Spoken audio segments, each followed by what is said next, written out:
Prime Minister Allen Chastanet is standing by Castries East hopeful Senator Fortuna Belrose in the wake of a controversial commentary on a UWP media platform.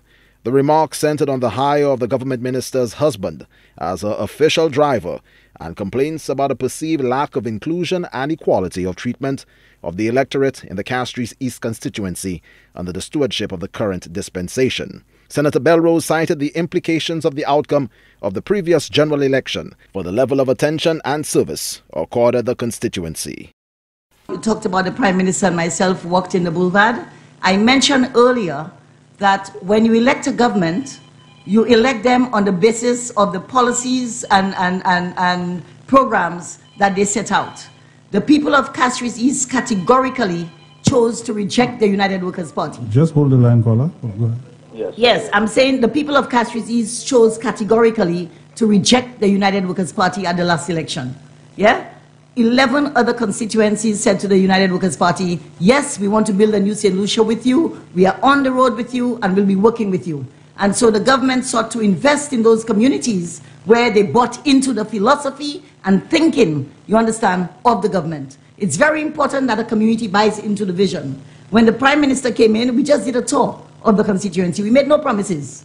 No promises at all were made. Because I'm a community worker and I understand when you raise people's expectations, the challenge it can pose for you. These comments have elicited a visceral reaction from critics who have expressed alarm at what they characterize as political discrimination and victimization.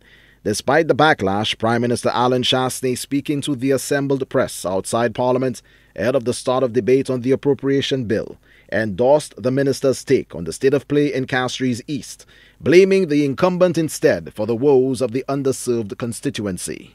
I want to say that, I'm very proud of Ms. Belrose, and coming from a background of being an athlete as well.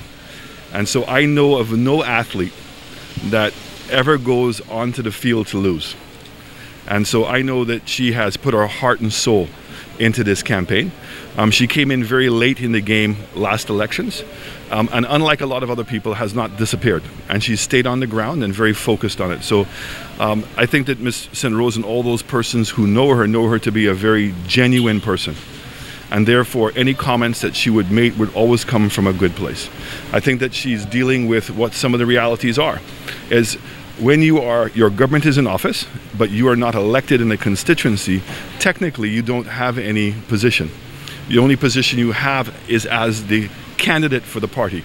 And so therefore she has done certain things, but certainly, as she's rightfully said, the bulk of the responsibility remains on the elected person in that office.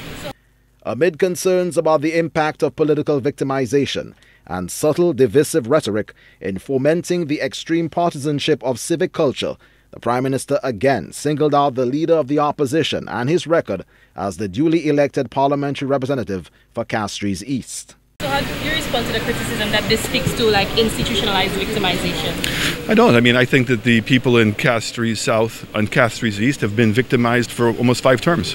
When you go there and you see the state of the place, that there's been no innovation, no new ideas. As somebody in the House indicated, that Marcia by now should be a city within a city. And it's an indictment. Philip here has been the self-proclaimed deputy Prime Minister for 3 terms. He has had the Ministry of Infrastructure, the Ministry of Tourism, the Ministry of Commerce. And certainly for a person like him to have been in that position and for it to be in the condition it is a greater indictment against him than it is against her, who has never served the people in that constituency as yet. But I genuinely believe that change is coming.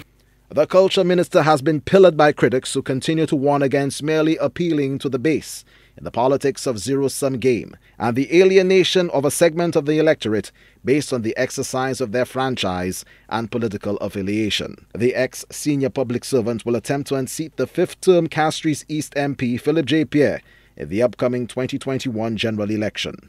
Winston Springer Jr., HTS News Force.